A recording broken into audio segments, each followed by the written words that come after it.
Braces treatment ചെയ്യുമ്പോൾ patients ശ്രദ്ധിക്കേണ്ട കാര്യങ്ങൾ എന്തൊക്കെയാണെന്ന് നോക്കാം. നല്ല ഒരു ബ്രേസസ് ട്രീറ്റ്മെൻറ്റ് റിസൾട്ടിനായി ഓർത്തഡോണ്ടിസ്റ്റ് മാത്രം വിചാരിച്ചാൽ പോരാ, പേഷ്യൻസും കൂടെ സഹകരിച്ചാൽ മാത്രമാണ് നല്ല ട്രീറ്റ്മെൻറ്റ് റിസൾട്ട് ലഭിക്കുകയുള്ളൂ. അതിനായി 3 പ്രധാന കാര്യങ്ങളാണ് ശ്രദ്ധിക്കേണ്ടത്. ഒന്ന്, ഓർത്തഡോണ്ടിസ്റ്റ് ഫിക്സ് ചെയ്ത ബ്രാക്കറ്റ്സ് ലൂസാക്കാതെ ശ്രദ്ധിക്കുക. അതിനായി വളരെ ഹാർഡായിട്ടുള്ള ഫുഡ് ഐറ്റംസ് മുമ്പാകത്തെ പല്ലുകളിൽ ബൈറ്റ് ചെയ്യാതെ ചെറിയ പീസുകളാക്കി പുറകിലത്തെ അണപ്പല്ലുകൾ ഉപയോഗിച്ച് ബൈറ്റ് ചെയ്യുക. മൾട്ടിപ്പിൾ ടൈംസ് ബ്രാക്കറ്റ്സ് ലൂസാക്കി വന്നാൽ നമ്മൾ ഉദ്ദേശിക്കുന്ന ട്രീറ്റ്മെൻറ്റ് പീരീഡിനുള്ളിൽ ബ്രേസസ് ട്രീറ്റ്മെൻറ്റ് കംപ്ലീറ്റ് ചെയ്യാൻ സാധിക്കുകയില്ല.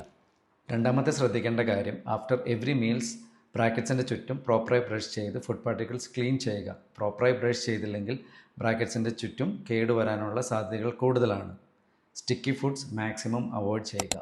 Third one is braces treatment ആക്ടിവേഷനായി മന്ത്ലി അപ്പോയിൻറ്റ്മെൻറ്റ്സ് മിസ്സാകാതെ ക്ലിനിക്കിൽ വിസിറ്റ് ചെയ്യുക. മിസ്സാകും തോറും ബ്രേസസ് ട്രീറ്റ്മെൻറ്റ് ഡിലേ ആകുന്നു.